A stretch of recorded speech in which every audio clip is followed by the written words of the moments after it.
Казакстанда камкорчулук жана көзмөчүлүк органдарынын штаты 4 эсеге көбөйөт. Өлкөдө бул тармакта иштегендердин санын 300дөн 1360ка жеткирүү каралууда. Ошентип 5000 жашы жете элек казакстандыктарга жок дегенде бир адис бекитилет. Бул тууралуу Билим берүү жана Илим министрлигинин тармактык комитети билдирди. Казакстан балдардын укуктарын коргоо жаатындагы алдыңкы эл аралык тажрыйбаны жигердүү киргизип жатат. Өлкөдө жаш муундардын укуктарын жана кызыкчылыктарын коргоо менен социалдык жактан колдоо үчүн бир катар адистештирилген борборлор иштейт. Бүтүндөй системаны реформалоонун алкагында камкордук көрүү органдарынын адистери үчүн заманбап методика боюнча окутуучу семинар тренингтердин агымы ишке кошулду. Бул жолу Астанада 160тан ашуун кызматкер чогулду. 3 күн бою Максут Нарикбаев университетинде ыкчам чара көрүү, балдардын кызыкчылыгын коргоо, ошондой эле тармакка санариптик чечимдерди жана инструменттерди киргизүү маселелери талкууланат.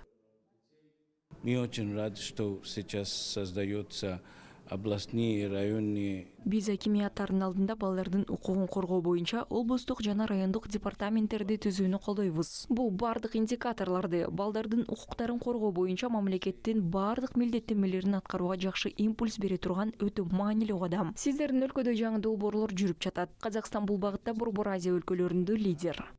Конечно, делает свое дело. Решительность и скорость Казахстана – это самое лучшее, то, что я вижу среди Центральной Азии. Детей в нашей стране 6 миллионов 900, поэтому это 3. Өлкөдө калктын 3төн 1 балдар. Биз алардын билим алуусу, ден соолугу, социалдык колдоосу жана үй бүлөсү үчүн шарттарды түзүшүбүз керек. Бардык мамлекеттик органдар ар тараптуу колдоо көрсөтүүгө тийиш. Биз 5000 бала бир камкорчу деген эл аралык стандартка жакындап жатабыз. Бул балдардын укуктарын коргоо маселесиндеги өтө маанилүү кадам. Мы приблизились к международной практике 1 к 5000 стандарт. Это говорит о многом. Это очень замечательный шаг в вопросах обеспечения прав детей.